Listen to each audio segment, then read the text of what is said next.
시간에는 호세아서 10장 12절 13절을 중심으로 해서 다시 없을 기회를 놓치지 말라 라는 제의 말씀을 상고하는 가운데 받기를 원합니다. 아멘. 매일을 바쁘게 살아가는 장사꾼이 있었습니다.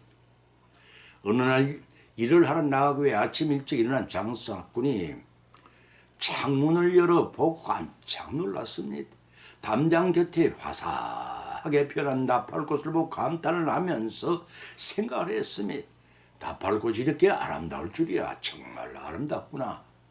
오늘은 종일 이 꽃들을 마주보고 앉아 감사하고 싶구나. 그런데 오늘은 중요한 거래가 있기 때문에 그 일부터 처리하고 나서 봐야지. 일을 마치고 저녁에 돌아보니 아침에 그렇게 아름답게 피었던 나팔꽃은 다 지고 말았습니다. 며칠 뒤 사람은 일을 나가기 위하여 마당으로 내려서자 어디선가 새들이 아름답게 지저귀는 소리가 들렸습니다. 새들이 저렇게 지저귀는 소리가 저토록 아름답다니. 종일 이 새소리를 들어야겠다. 그런데 오늘은 안 되겠는 걸. 비싼 물건이 들어온 날이잖아. 저녁에 들어와 새소리를 들으면 돼. 그는 저녁 늦게 일을 끝내고 돌아보니 아름답게 지저귀는 새들은 이미 어디론가 가버린 뒤였습니다. 이 장사꾼은 귀하고 좋은 것들이 주어졌는데도 사람들은 세상 일에 쫓기면서 살다가 놓쳐버리는 경우가 많습니다. 이 장사꾼처럼 말입니다. 주님께서 언제나 나에게 귀한 말씀은 주실지 모릅니다. 그런데 세상 일을 우선하다가 놓쳐버린 어리석음을 방해해서 범해서는 안 될 것입니다. 주시기를 기도하면서 주님이 주신 기회를 다음으로 미루지 말고 착시로 따르는 생활을 해야 할 것입니다. 하나님은 자비하셔서 천년 하루같이 하루를 천년같이 모든 사람들이 회개하고 구원받기를 원하고 계십니다. 히브리서 9장 8절 9절의 말씀입니다. 왜냐하면 한 번 닫힌 구원의 문은 다시 열리지 않기 때문입니다. 우리 인생이 단 한 번밖에 없듯이 온전한 구원을 성취하는 것은 단 한 번밖에 없습니다. 오늘의 본 말씀 상고하는 것이 피자에 주어진 기회를 놓치지 말고 실천하시면 풍성한 은혜 받는 귀한 시간이 되시기를 예수님의 이름으로 축원을 드립니다. 첫째는 지금은 하나님이 찾을 기회임을 알라고 하셨습니다. 본문의 말씀은 호세아서 10장 12절로 13절을 봉독하면 너희는 자기를 위하여 의를 심고 긍휼을 거두러 지금이 곧 여호와를 찾을 때니 너희 묵은 땅을 기경하라. 마침내 여호와께서 임하사 의를 비처럼 너희에게 내리시리라. 너희는 악을 바꿔라. 죄를 거두지 말고 거짓 열매를 먹었나니 이는 내가 네 길과 용서의 많음을 의뢰하였습니다 고 하였습니다. 본문의 말씀은 패역한 북이스라엘을 하나님께서 심판하시겠다는 선포가 내려진 후 선지자들이 백성을 향해 간절하게 회개하기를 권유한 내용입니다. 회개할 기회를 충분히 주었음에도 끝내 회개할 줄 모르는 자들에게 심판의 때를 정해놓고 계십니다. 이사야서 13장 22절을 찾아보면 그 궁성에는 시랑이 부러질 것이고 화련천에는 들깨가 올 것이라.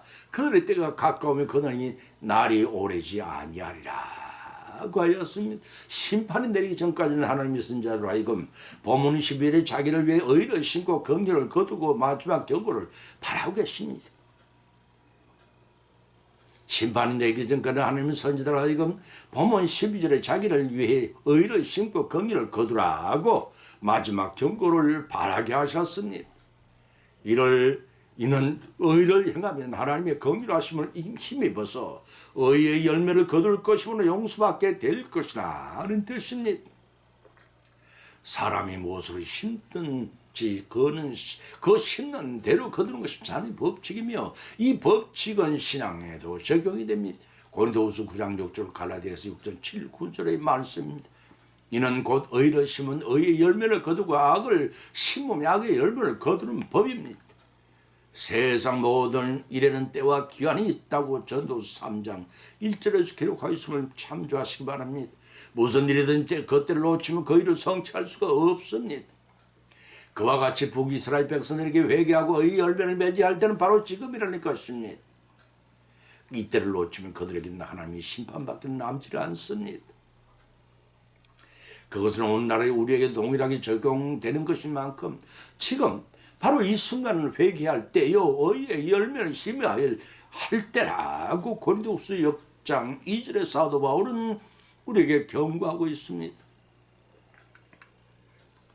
그래서 본문 12절은 지금이 여호와를 찾을 때니라고 한 것입니다. 여기서 여호와를 찾는다는 것은 마음을 다하고 뜻을 다하여 하나님을 섬기며 살아가는 것을 의미하고 동시에 하나님께 모든 것을 의탁하며 강구하는 걸 뜻합니다. 신명기 4장 29장 6장 5절 이사야서 9장 13절 아모스 5장 4절로 6절에 기록된 참조하시고 바랍니다. 이것이 바로 의의 열매를 심는 것입니다. 그런데 본절에서 묵은 땅을 기경하라고 했습니다. 묵은 땅이란 잡초가 무수가 엉크기가 우거져 파종할 수 없는 땅을 가리키는 말로서 북이스라엘 백성의 영적 상태를 비유한 말씀이기도 합니다. 당시 북이스라엘 백성들의 심령은 영적으로 부패하고 안악하여 하나님의 말씀을 받아들일 만한 준비가 전혀 되어 있지 않았습니다. 따라서 묵은 땅을 기경하라는 것입니다. 하나님의 심판을 피하고 은혜를 누리기 위해서는 먼저 첫 단계로 회개를 통해서 마음의 밭을 갈아엎어 하나님의 말씀을 받아들일 준비를 하라는 뜻입니다. 그렇게 순종하고 회개하면 마침내 여호와께서는 임하사 의를 빛으로 너희에게 내리시리라고 말씀하셨습니다. 하나님이 죄인들의 신실한 마음으로 찾아오면은 그들을 만나 주시고 친밀하게 은혜 베푸시는 자비로운 분이심을 이사야서 45장 8절에 기록되어 있습니다. 선지자는 또 본문 13절의 서두에서 너희는 악을 밭가라 죄를 거두고 거지 열매를 먹었나니라고 하였습니다. 이 말씀의 뜻은 북이스라엘 백성들의 선지자가 그들에게 권고한 말씀과는 너무나도 동떨어진 삶을 살고 있음을 지적한 말입니다. 여기서 밭 갈고 거두는 행위는 하나님 대신에 우상을 섬기고 백성들 간에도 거짓되게 행하여 선한 것이라고 발견되지 않을 정도로 악한 생활을 농사에 비유한 것입니다. 대번에 거짓 열매를 먹었다는 본절의 말씀은 그들이 온전히 믿고 행했던 우상 숭배와 사악한 행위는 거짓으로 드러났고 악한 행실의 열매로 말미암아 하나님의 심판을 면할 수 없게 되었다는 뜻입니다. 그리고 본절 말미에서는 선지자는 니는 네 길과 네 용서의 많음을 어려하였음이라고 지적한 것은 북이스라엘 백성들이 그러했습니다. 하나님을 섬기며 사랑하고 의지하는 신앙생활에 따라 자신의 힘과 그들이 군사들과 경제력만을 믿고 자행하였던 결과 하나님의 심판을 초래하게 되었다는 뜻입니다. 사랑하는 성도 여러분, 오늘날의 살아가는 우리는 당시와 이 북이스라엘 백성들과 무엇이 다르다고 생각하고 계십니까? 지금은 여호와의 하나님이 자꾸 회개의 은혜를 받을 때임을 기억하고 그 기회를 놓치는 일이 없도록 기회가 주어질 때 말씀을 실천하심으로써 풍성한 복을 받고 누리는 저와 여러분이 되시길 주님으로 축원드립니다. 두 번째는 선행할 기회에 행치 않는 것은 죄라고 하였습니다. 본문의 말씀 야고보서 13장 14절과 17절을 봉독하면 드러난 너희 중에 말하기를 오늘의 내일이나 우리가 아무 도시에 가서 거기서 1년을 유하며 장사하여 일을 보려 하는 자들아, 내일 일을 너희가 알지 못하는도다. 너희 생명이 무엇이냐? 너희는 잠깐 보이대가 없어지는 안개니라. 이러므로 사람이 선을 행할 줄 알고도 행치 아니하면 죄니라고 기록하고 있습니다. 인생이란 사람이 이 땅에 사는 동안을 가리키는 말입니다. 100년을 못 다 사는 한정된 생명이란 뜻이기도 합니다. 본문의 저자 야고보는 물질 중심적이고 인간 중심적인 인생을 안개에 비유하였습니다. 하나님이 없이 세속적인 가치관을 따라 사는 자들의 삶이 얼마나 불확실하고 허문가를 언급했습니다. 그리고는 성도들이 하나님 뜻을 무시하고 자기 수완이나 재주만을 믿고 배신 행위하는 것은 악이요 죄악임을 밝혀주고 있습니다. 본문 13절에서 들으라 너희 중에 말하기를 오늘의 내일이나 우리가 아무 도시에 가서 거기서 1년을 유하며 장사하여 일을 벌이라 하였으니 여기서 들으라는 헬라는 악현인입니다. 이 의미는 악으로 거둔 양심을 깨우치면서 하나님 심판 앞에서 자신들의 삶을 반성하도록 촉구하는 의미를 가진 말입니다. 특히 상업에 종사하는 상인들이 돈이 없이 자신의 계획을 세우고 1년 동안 아무런 장애 없이 부를 쌓을 것만을 생각하게 됩니다. 그들은 스스로 만족하고 높이면서 하나님 잃어버리고 세속적인 욕망에 사로잡힌 생활을 합니다. 이러한 삶은 옛날에는 지금은 다를 바 없다고 하겠습니다.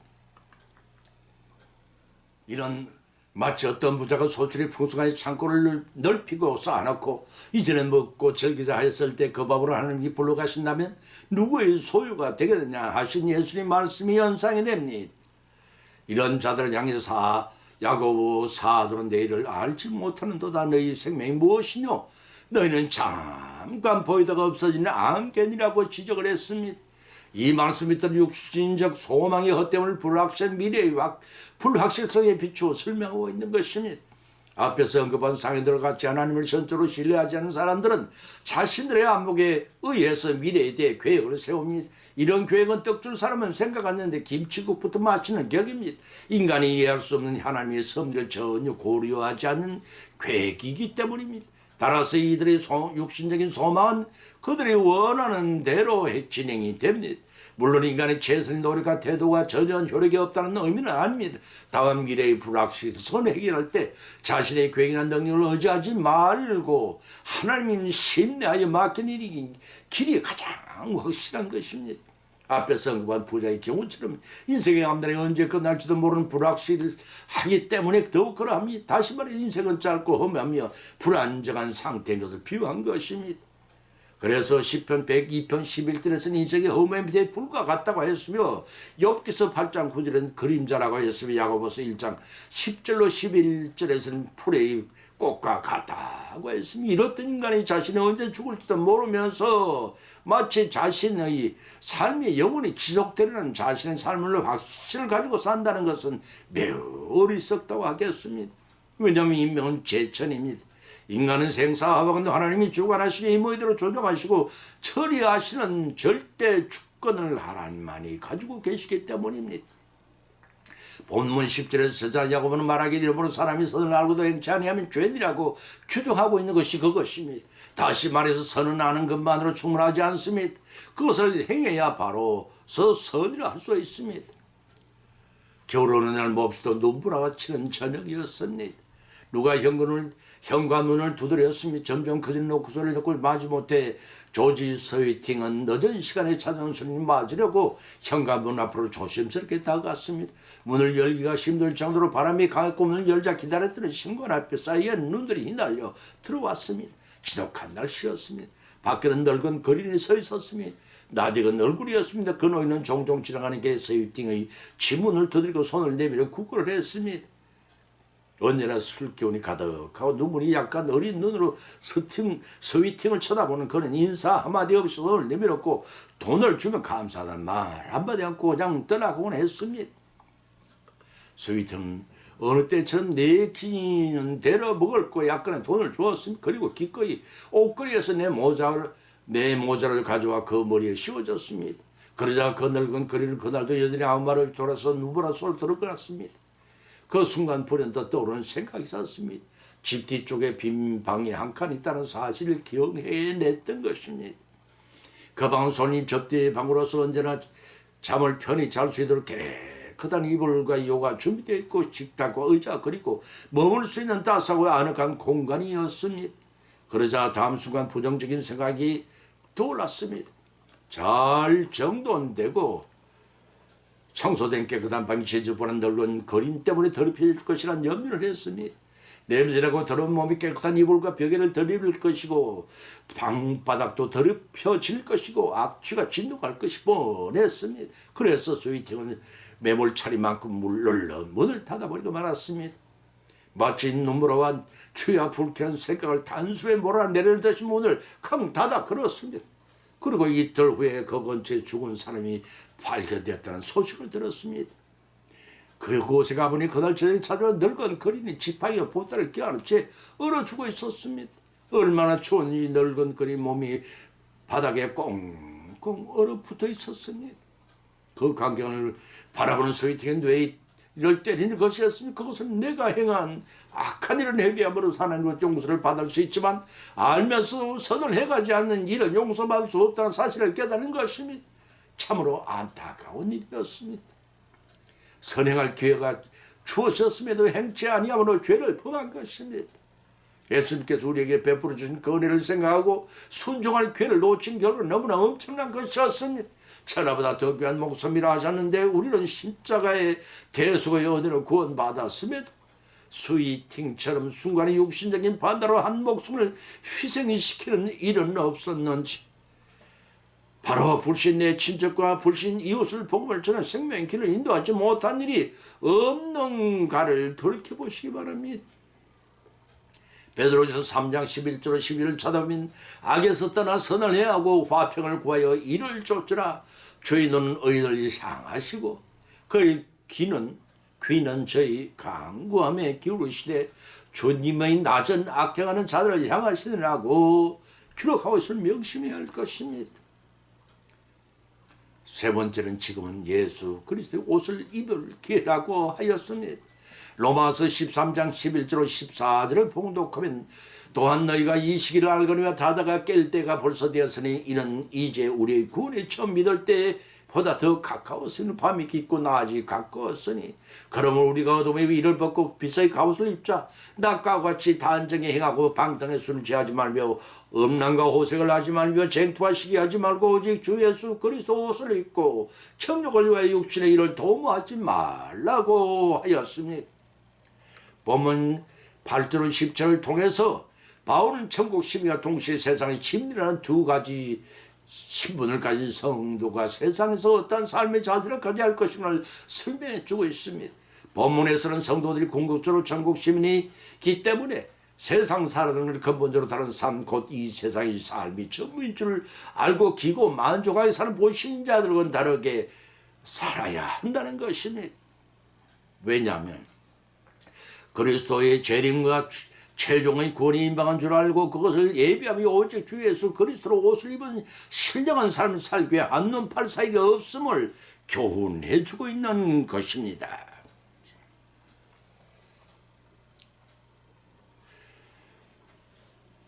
본문 11절 서두에서 너희가 이 시기를 알거니와 자다 깰 때가 벌써 되었으니라고 하였습니다. 여기서 이 시기는 예수 그리스도의 재림의 시기요 종말의 때라고 사도행전 2장 17절에 기록하고 있음을 참조하시기 바랍니다. 그리고 가리키고 또 본절은 벌써라는 표현은 성도가 항상 세상 정말 의식을 가지고 주님의 재림을 대망해 사는 삶을 살아야 할 그때가 임박했다는 뜻임 따라서 자다가 깰 때가 벌써 되었으니라는 말씀에 따라서 세상 육신적인 쾌락에 도취해 영적인 잠에 빠져있는 자들에게 영적인 잠에서 깨어날 때가 되었음을 경고하는 말입니다. 그러한 경고 메시지를 받아야 하는 야곱은 이제 우리의 구원이 처음 믿음 때보다 가까워졌음을 선포했습니다. 여기서 구원이란 주님 재림 시에 이루어질 온전한 구원 곧 생명을 얻는 구원을 말합니다. 구원은 세 가지 단계로 설명할 수 있습니다. 죽을 수밖에 없던 우리가 십자가 위에 대속의 보혈을 흘려주신 예수님의 믿음으로써 우리는 과거 이미 구원이 성취되고 현재 구원의 단계는 주님을 다 안고 본받는 성화의 과정이며 미래적인 구원의 단계는 영화의 시점이 점점 다가오고 있습니다. 그것은 곧 영생입니다. 그 영생의 온전한 구원에 가까이 다가서고 있는 것입니다. 그래서 야고보는 본문 12절에서 표현하기를 밤이 깊고 낮이 가까웠으니 우리가 어둠의 일을 벗고 빛의 갑옷을 입자라고 한 것입니다. 일반적으로 밤 불신앙의 죽음의 때를 낮의 광명과 기쁨의 때를 상징합니다. 요한복음 9장 4절과 데살로니가서 5장 5절에 밝혀주고 있는 말씀이 이 구절 중에서는 낮 정말 논적인 의미에서 그리스도가 다시 오셔서 자기 백성을 완전히 구속하실 날의 재림의 날을 가리키는데 본구절은 그 때가 임박했음을 지적하고 있는 것입니다. 오늘의 세계 도처에서는 예수님께서 재림이 시작이라 하신 징조가 나타나고 있습니다. 오늘의 세계 도처에서는 예수님께서 재앙의 시작이라 하신 징조가 나타나고 있습니다. 때 아닌 폭설과 한파가 몰아치는가 하면 때 아닌 폭우와 예기치 못한 지진과 종교 간의 전쟁과 민족 간의 쟁투가 벌어지고 있음을 볼 때 재림의 때가 가까웠음을 알 수가 있습니다. 구체적인 성경의 종말의 징조는 이스라엘 민족이 2000년간 방랑 끝에 고토로 귀환하여 에스겔 39장 25절 29절 말씀이 동사무소 24절 31절입니다. 로마서 11장 25절 26절에 기록한 것을 참조하시기 바랍니다. 오늘날 이스라엘 건국한 것이 종말이 임박했음을 알린 그 첫째 사건이요, 라디오 텔레비전의 매체 인공위성을 통해 전 천하 만국의 복음이 전파되고 있는 것, 마태복음 24장 14절 말씀입니다. 그 두 번째 종말이 임박했음을 알리는 사건이요, 계시록 13장 1절과 요한일서 2장 18절 19절에 기록된 적그리스도가 나타날 징조가 종말이 임박했음을 알리는 세 번째 사건이요, 유럽과 미국과 세계 모든 지역이 한 생활권의 교통수단 인쇄술의 발달로 지식의 고도리 발달했을 네 번째로 종말이 임박했음을 알려주고 있습니다. 이런 세상 종말이 임박할 때인 만큼 야고보 사도는 어둠의 악한 행실을 벗고 마귀와 영적 싸움의 성벽의 빛의 갑옷 곧 생명의 빛된 말씀의 갑옷으로 무장이 던들하는 권면입니다. 본문 14절이 더욱 간절하게 권면하기를 낮과 같이 단장하고 방탕과 술 취하지 말며 쟁투와 시기를 하지 말라고 하였습니다. 낮은 모든 행실이 낱낱이 드러난 때입니다. 성도는 비록 밤이 어두운 세상 속에 살지만 모든 것이 드러난 낮에 속한 자들이 이만큼 어두운 행실을 삼가 행하지 말라는 것입니다.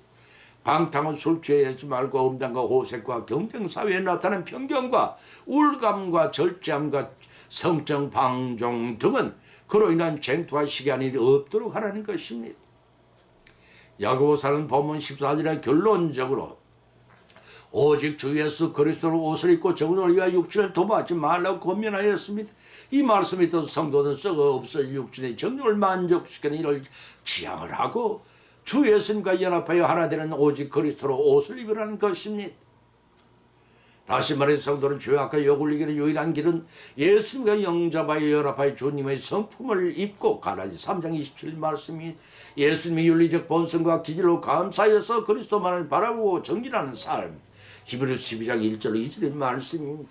그것을 가리킵니다. 이를 본질에서는 예수로 오진 것을 표현한 것이니 더욱 요약하면 예수님 닮고 본받아 사는 성도의 삶을 가리키는 것입니다. 에베소 5장 11절은 열매 없는 어두운 일에 참여하지 말라고 하셨고 고린도후서 6장 11절은 기록하여 너희는 믿지 않는 자와 멍해를 같이 하지 말라. 이와 불법이 어찌 함께하며 빛과 어둠이 어찌 사귀며라고 경고하였음을 찾아볼 수가 있으니 결론을 맺으니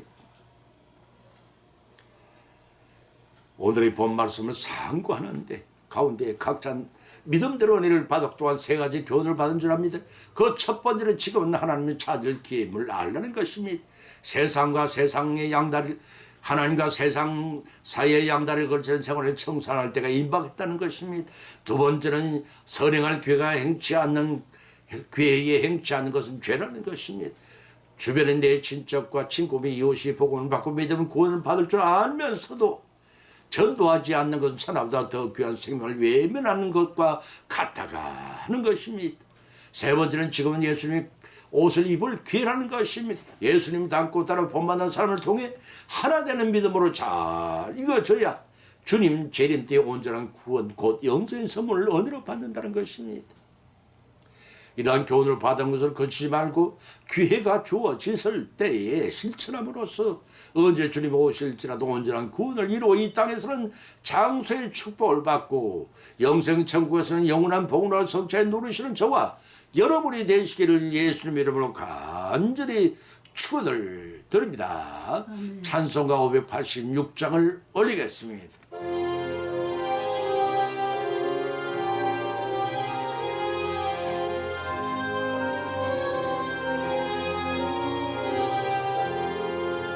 어느 민족 누구게나 결단할 때 있나니 참과 거짓 싸울 때에 어느 편에 설 건가 주가 주신 새 목표가 우리 앞에 보이니 빛과 어둠 사이에서 선택 택하며 살리라